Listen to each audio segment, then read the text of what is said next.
Hi, I'm Assistant Professor Aditi Mathur, International Schools of Business Management, Suresh Kanviya University, Jaipur. And today we'll be studying capital structure theories.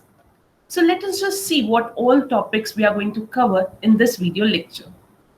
We will be having a brief discussion of capital structures. Then we'll be continuing with the four important approaches of the capital structure theories, that is NOI approach, NI approach, traditional approach, and MM approach. So let's just start by recalling what do we mean by capital structure. So as discussed in our previous video, capital structure refers to the combination or mix of debt and equity which a company uses to finance its long-term operation. So we have understood in our previous video that the ratio or the combination which a company must have so that they can have the smooth functioning of the operation is referred to as your capital structure ratio. So the capital structure should be selected which give you maximum rate of return, minimum cost, and minimum risk is associated, right? So a structure in which there is a mix or a ratio between the debt and equity is referred as your capital structure. We also discussed the total required capital, that is your from equity share, preference share, that is your total share capital, is to debentures and bank loans, and from where you have borrowed the long-term debts. So we had also discussed in our previous video that what all factors affect your capital structure, right? And we also discussed what is optimal capital structure, what are the characteristics of a good sound capital structure. In today's lecture, we'll be studying the different theories which are there in a capital structure. Right? Before that, let us just discuss few of the factors that were the internal and external factors. Internal factors which directly in your control and you can modify it and they affect your capital structure, right? Whereas your external factors which indirectly influences, that means those factors which you cannot control, they are there and you can just try to minimize the risk from that. We have basically four theories. The first one is NI approach, which is your net income approach. Then we have NOI approach, which is your net operating income approach. Then we have traditional approach, followed by our fourth approach, that is your MM approach, right? So MM approach is further into two parts, with taxation and without taxation. So we will be doing that in detail. So let's just first start understanding with our first theory of capital structure, that is your NI theory, that is your net income theory or approach. So this theory was actually given by the David Don. It was also known as your fixed KE theory. Over here, let me specify that the KE means cost of equity, right? So this theory is also known as fixed cost of equity theory, that is fixed KE theory. So according to this theory, David tried to say and proposed that a firm can increase the value of its, right? So every organization have its value, right? So firm can increase the value by reducing its overall cost of capital.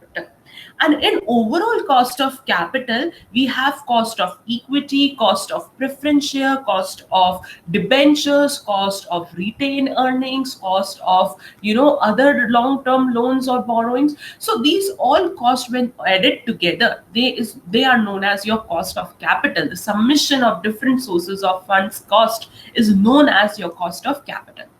So what David is trying to say over here in this theory is that any firm can increase its value if they try to reduce their overall cost of capital.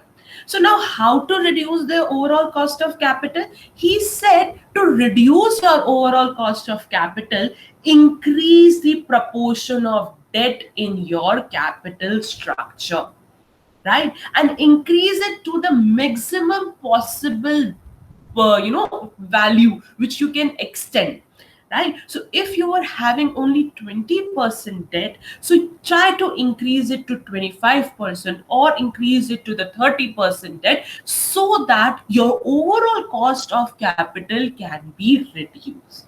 So the NI approach says that to increase the value of the firm, you have to reduce the overall cost of the capital. To reduce the overall cost of capital, you have to increase the debt proportion in your capital structure. So why you have to increase the debt proportion? Because the debt is considered as the cheapest source of fund, right? Because it is cheap, because it is cheap in comparison to your cost of equity, right? Cost of other sources. So the debt is your very cheap. So if you will increase the debt proportion, your overall cost of capital will reduce, which in turn will help you out to increase the value of your firm. So it is due to the fact that the debt is generally a cheap source of fund. Why? Because interest rate are lower than the dividend rate due to the element of risk, right? So the interest rate, you know it, and you have seen this, that it is lower than the dividend rate because the risk is there.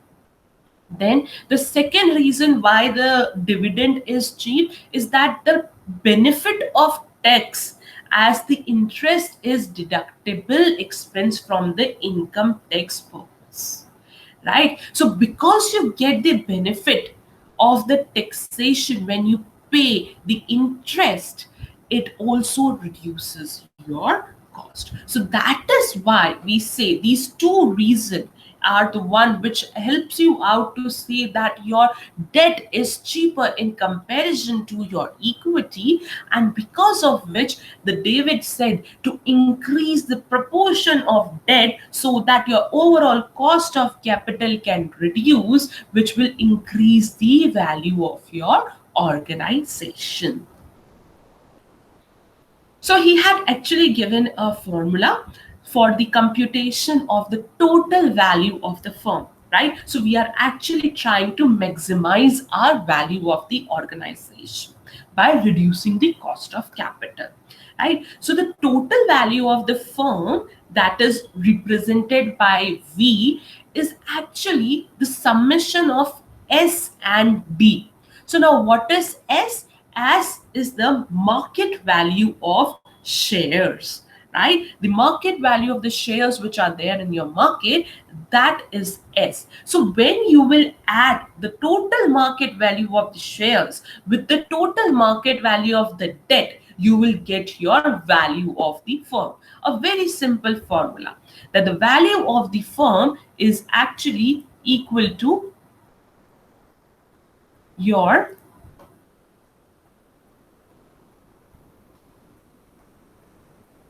S plus D, where S is your market value of share and D is your market value of debt, right? So now you should know what is S and what is D. The values, what is the value of S and what is the value of D. So to calculate the value of market shares or the market value of the shares, you have a formula, and which is very common, that is EBIT, that is your earnings before interest and tax.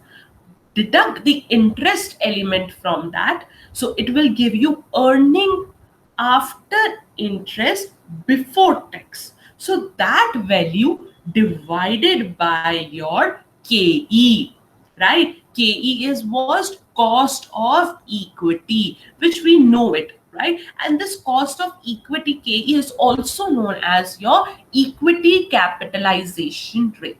So when you divide the earnings which are available for the equity shareholders with the cost of the capital, you get your market value of shares. So this is how you calculate your S by this formula. So now how to calculate the value of D, which is the market value of debt?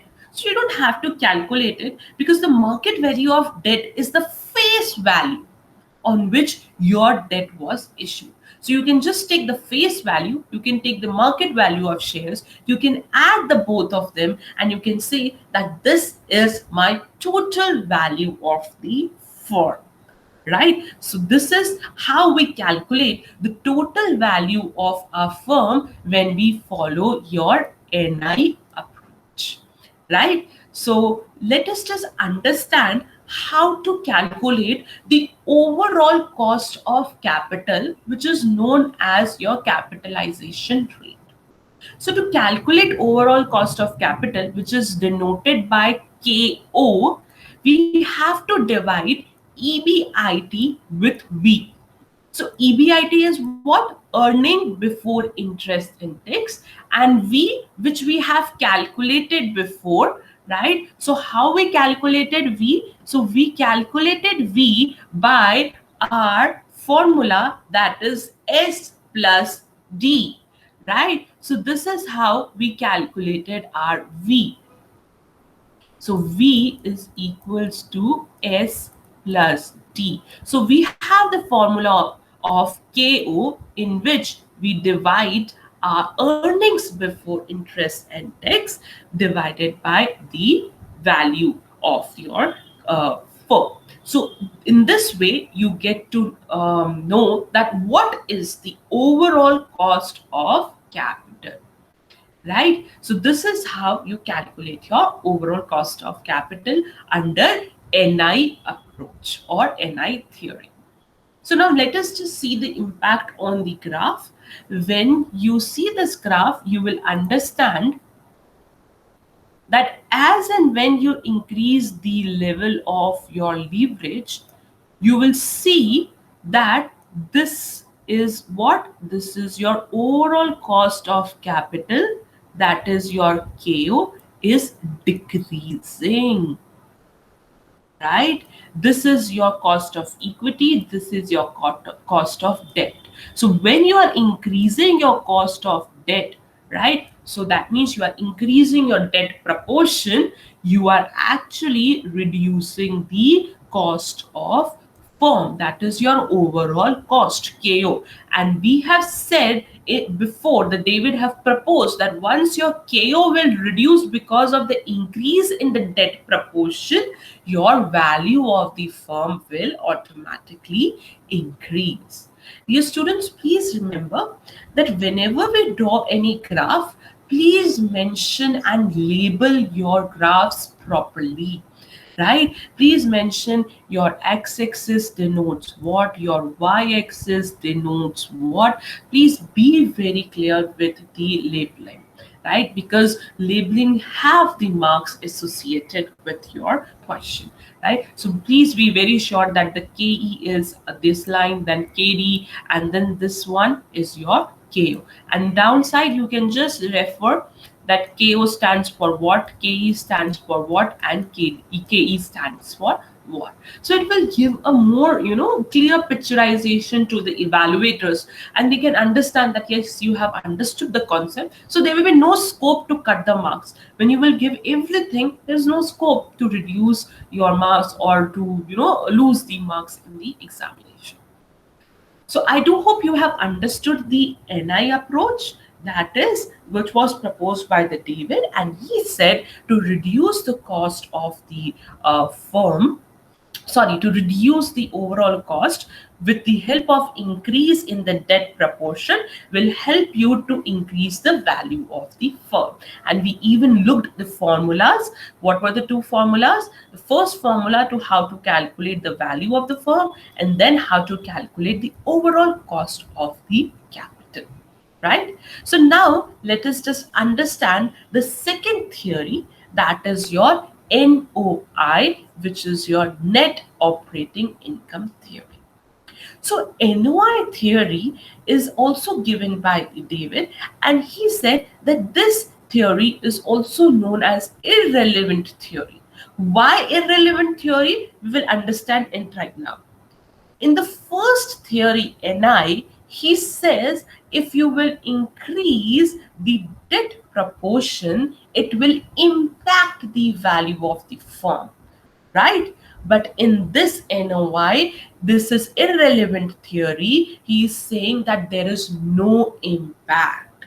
According to this theory, the total market value of the firm, which is your V, is not affected if you change the capital structure, right? And even the overall cost of capital, which is KU, remains same irrespective to any debt equity mix, right? It is a contradictory. So we can say NI approach is a relevant theory, whereas NOI approach is your irrelevant theory. Let us just recap what I have said right now. I have said in NOI approach, it is assumed or it is believed that the total market value of your firm, that means your V, your total market value of the firm, will not change even if you change your debt and equity mix. And also your KO will also not change. That means if you increase your debt or decrease your debt, it will not affect the value of the firm and cost of capital. So there are some assumptions associated with this NOI theory. Let us just see these assumptions. The first assumption is the split of total capitalization between debt and equity is not essential or relevant, right? So there it is not relevant whether you split your total capital into debt and equity. This is our first assumption. The second assumption is the equity shareholders and other investors, right? The market capitalize the value of the firm as a whole, right? So this is our second assumption. The third assumption is the business risk at each level of debt and equity mix remain constant. Therefore, overall cost of capital also remains constant, right? Why? Because your business risk does not change as the level of your debt and equity mix changes. So these three are the assumptions. And the fourth and the very important assumption is that there is no corporate income tax. Isn't this a beautiful assumption that there is no taxation for your organization? But it is an assumption only. In practicality, it is not possible, right? So these are the four assumptions on which NOI approach is based on, and because of which we are saying that the value of the firm does not change or is not affected even if you increase your debt and decrease your debt in the capital structure, right? So now let us just see then how do we calculate the value of your firm, right? So to calculate the value of the firm, you simply divide your EBIT with overall cost of capital. This is one of the simplest way as per NOI approach to calculate your value. So V is equals to EBIT divided by KO, where KO stands for your overall cost of capital and EBIT stands for earning before interest and tax, right? Because there is no element of tax, so it's always the best way to calculate. So what we were comparing is we are comparing the value of firm's formula with this. So NI says to calculate your value, you have to add S and D, but whereas your NOI approach says simply divide your EBIT with KO, right? So let us just check then how do we calculate the market value of equity share capital, right? Because we need to know what is the market value.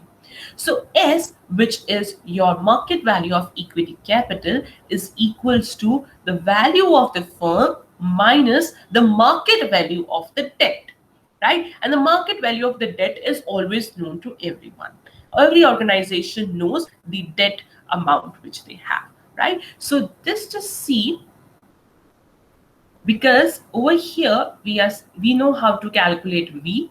So V is what? EBIT divided by your KO minus your debt, which will give you your market value of equity capital, right? So the formulas has definitely changed. So KE is equals to EBIT minus I divided by S into 100. Why into 100? Because it is into the percentage, right? Now let us just see diagrammatically through the graph that how this NOI approach looks like. So this is your KD, KE and KO. See, the KO is not changing. It is same constant, right? And your equity is increasing. Cost of equity, KE. So it is increasing. Your total cost is not changing, right? So this was one of the another theories. This NOI theory is also known as your irrelevant approach. Now let's talk about our third basic theory, which is your traditional theory. So this theory was given by Isra Solomon, right? So according to this theory, the traditional theory says a firm can reduce the overall cost by increasing the total value of the firm by increasing the debt proportion in its capital structure to a certain limit. Don't you think these lines are repeating?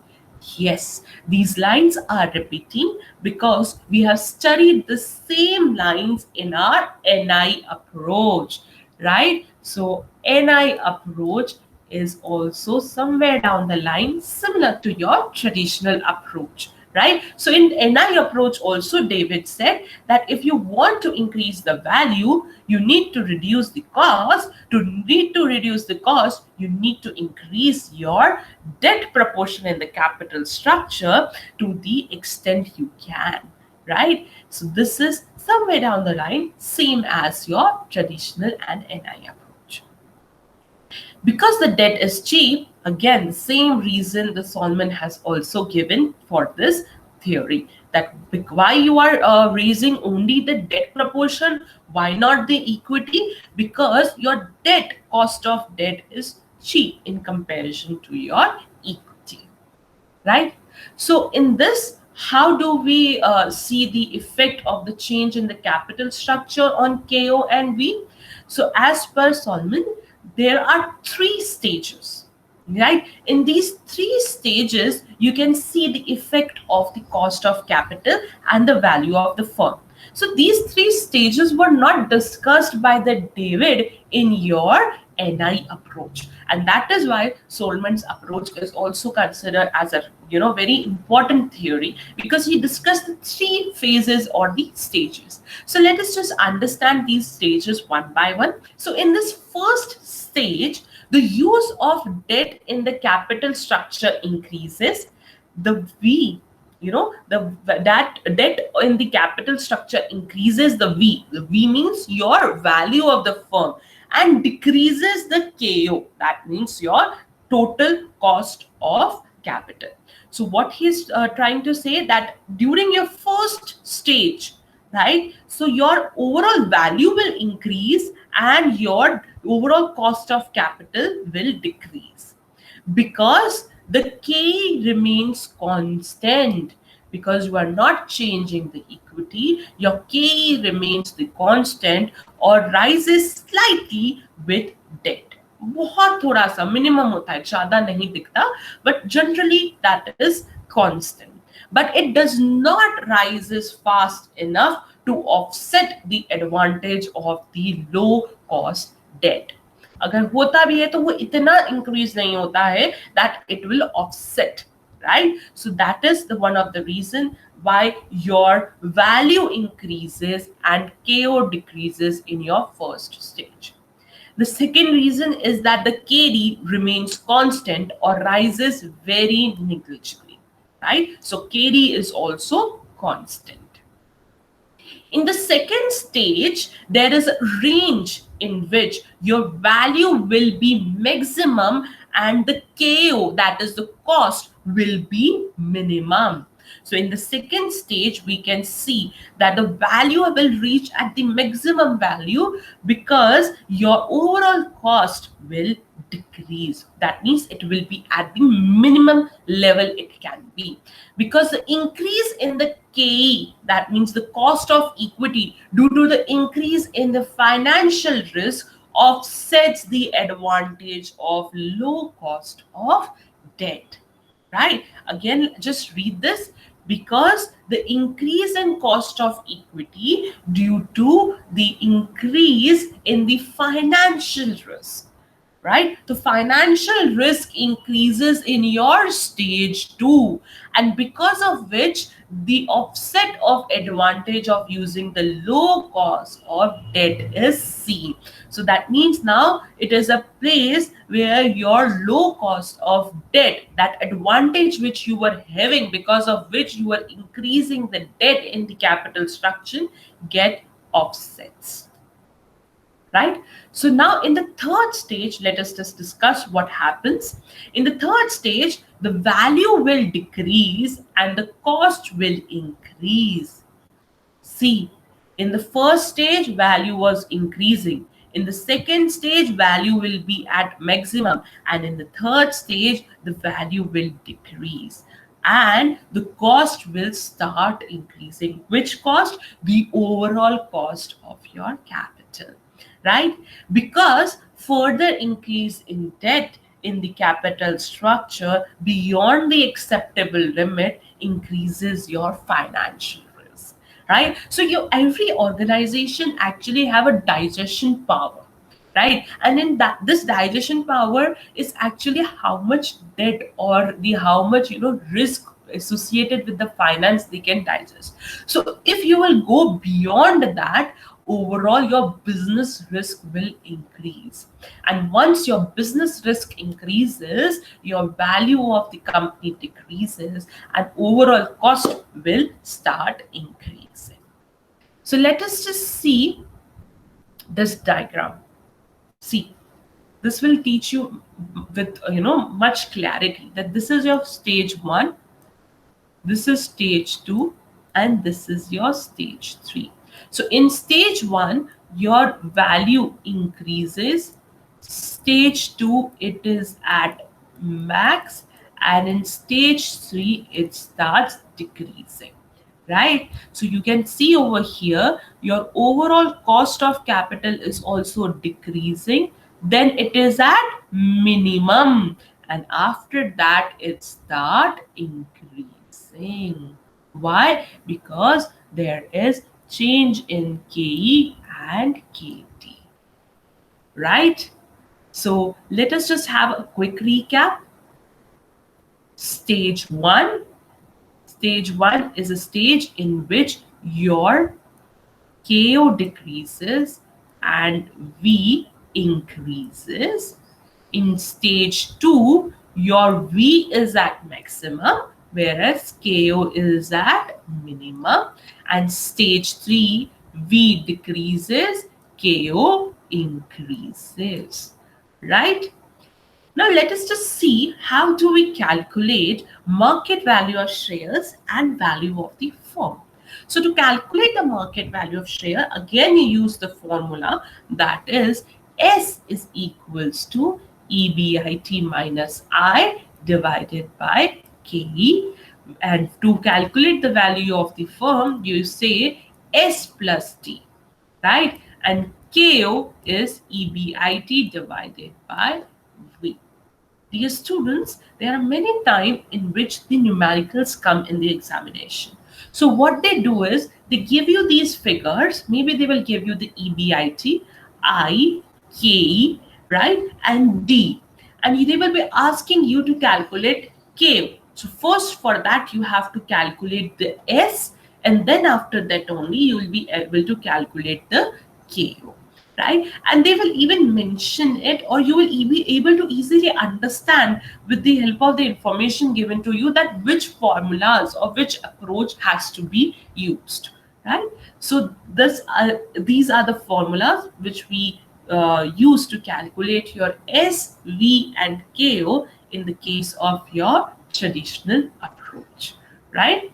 And this is your graph which shows the first stage, second stage, and the third stage, right? So now let us just understand our fourth and the last theory, that is your approach, right? So this approach was given by Modi, Gilani, and Miller. They both were the two very renowned, people who have given many theories in the finance, right? So these two professors, they actually given these theories, right? And while proposing this theory, they said that there are two approaches. The first one, to understand when there is no corporate tax, and the second situation when corporate tax existed, right? So let us just understand Modi, Gilani's and Miller theory.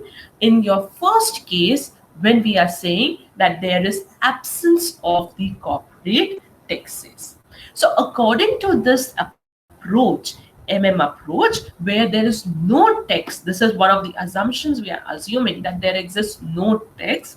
V, that is the value of the firm, and KO, that is the cost of capital, are independent to the capital structure, right? So the first thing which they are saying over here, that it is independent.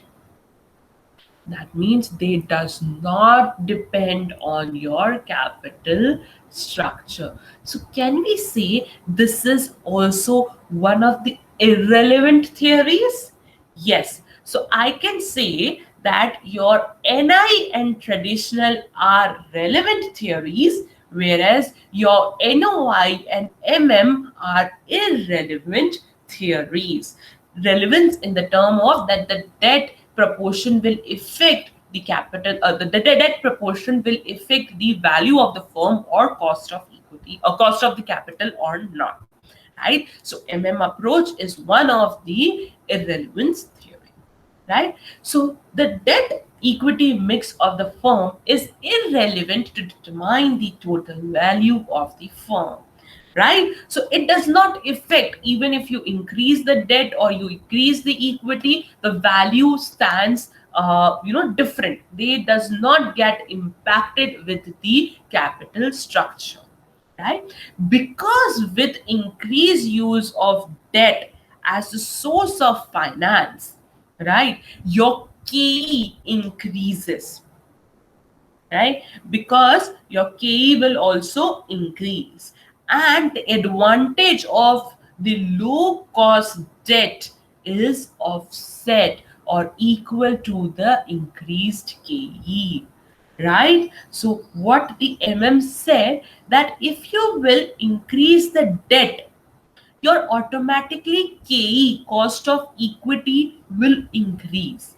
And when your cost of equity increases, it actually offsets the um, advantage which you have over here as the low cost of debt, right? And it becomes equivalent to your cost of equity, right?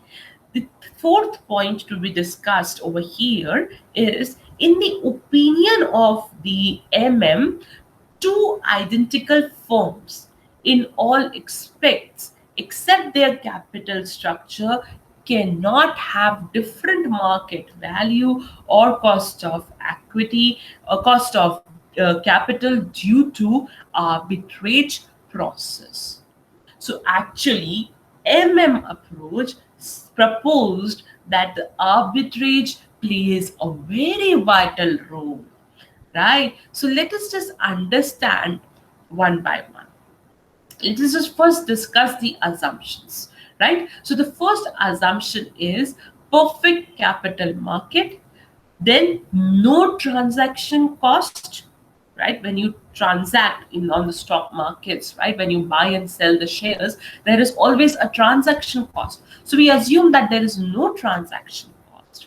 Homogeneous risk class, right? So there exists a homogeneous risk class. Accepted EBIT of all the firms have identical risk characteristics. So this is an assumption. It cannot be happen. You cannot identify any of the two firms with these types of homogeneous risk associated.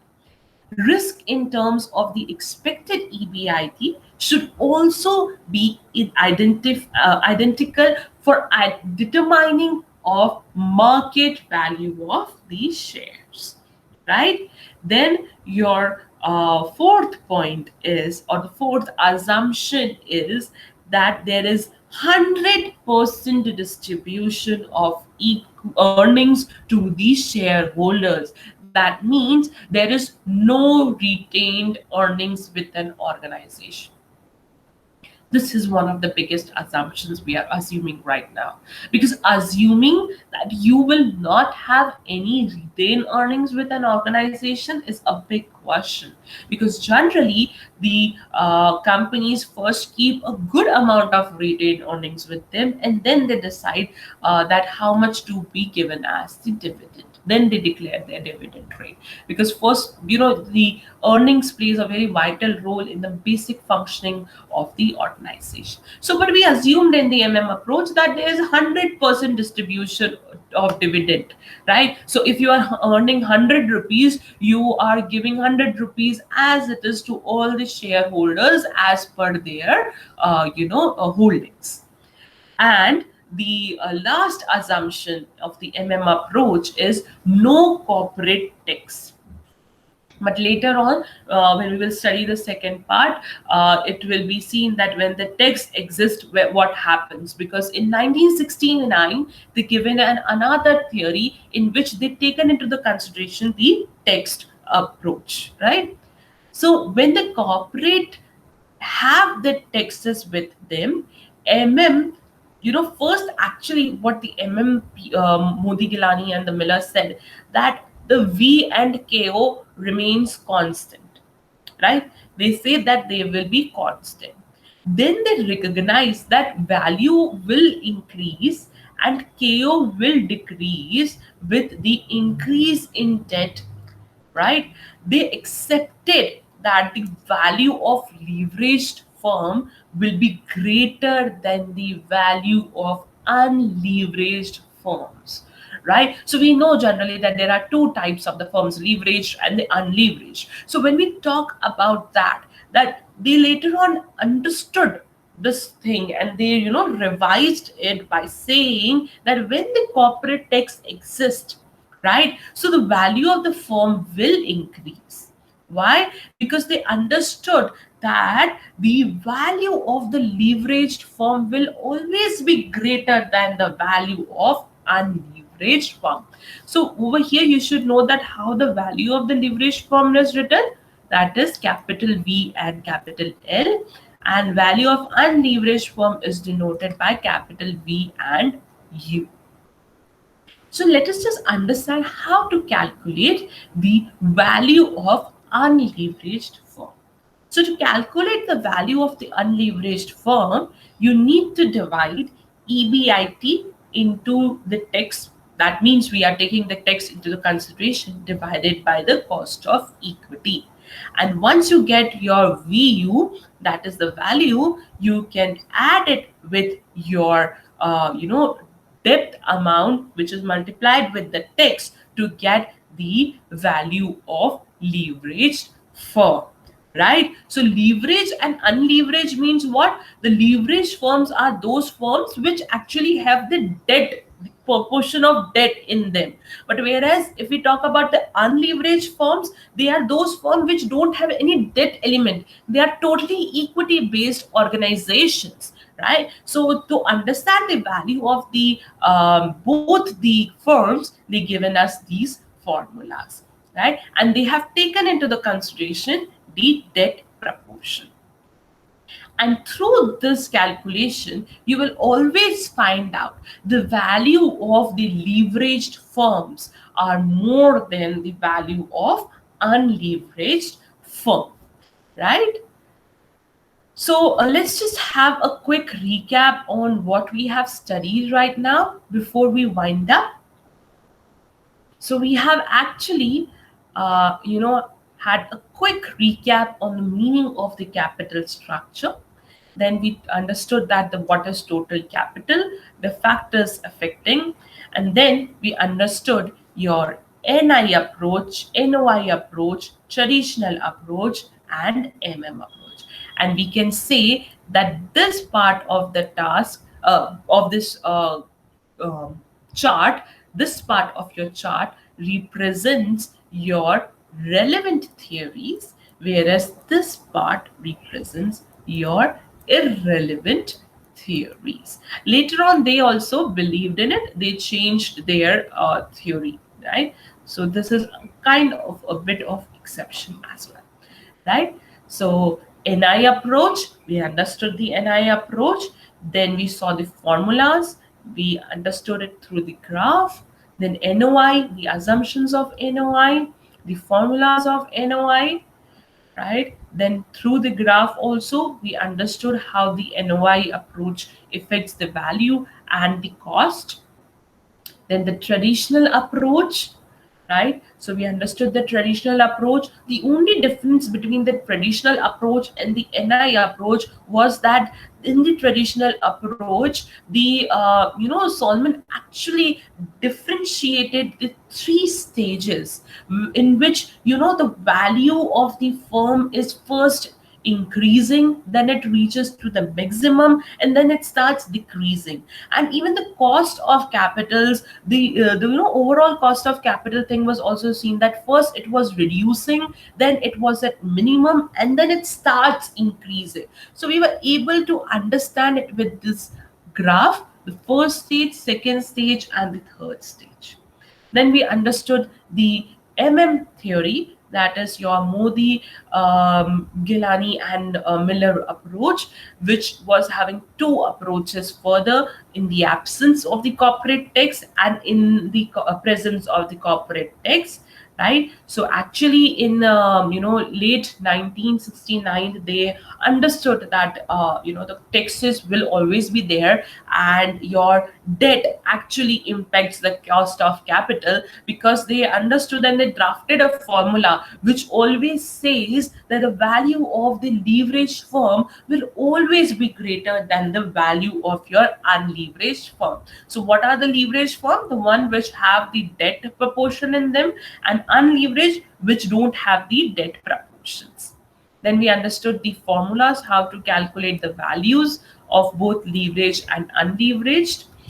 Um, for this subject and for this topic, that is the theories of the capital structure, I will refer you all to go to the two of these books. These books are really very good.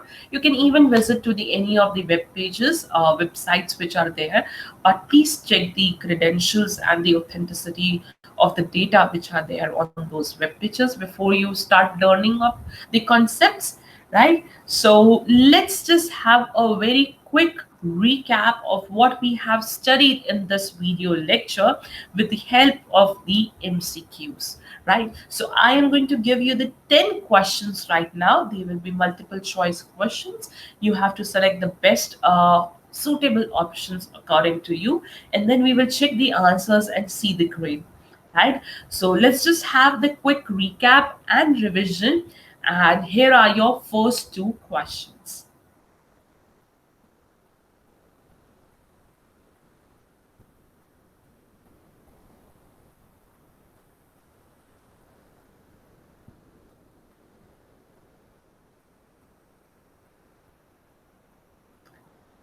select the best suitable option according to you. Question number 3 and question number 4.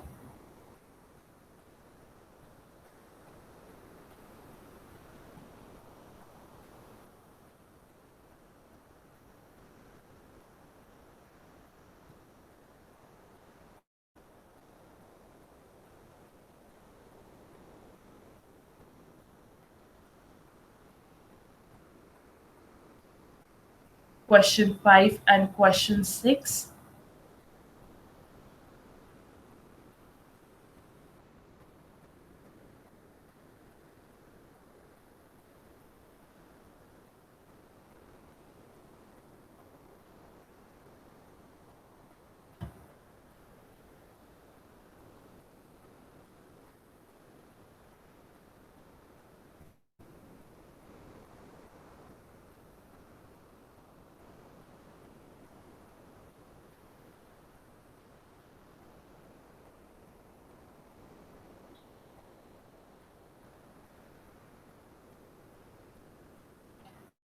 Question number 7 and 8.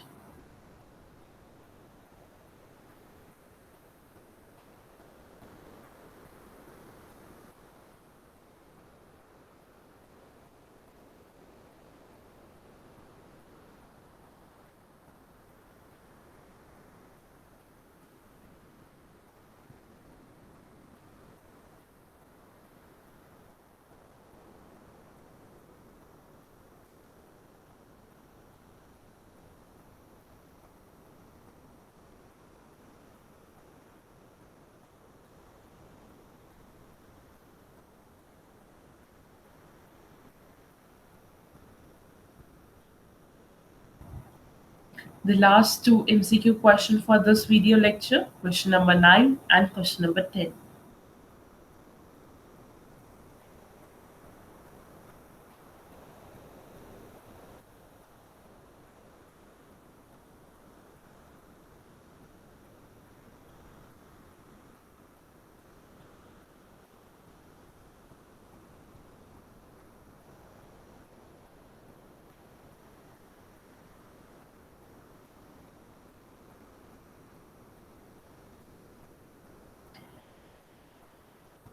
So now let's just compare your answers. For the question number 1, the correct option is A. For question number 2, it's B. For question number 3, it was C. For question number 4, it was A. Question number 5, it's B.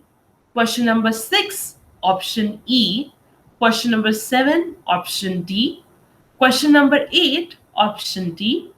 Question number 9, option B. And last question, the correct answer was B. I do hope you all have scored full 10 on 10 in this MCQ test. If not, don't worry, just recap the video and understand the concept. And do hope that you have understood all the 4 approaches or the theories of the capital structure with very ease. Thank you all once again and happy learning. Thank you.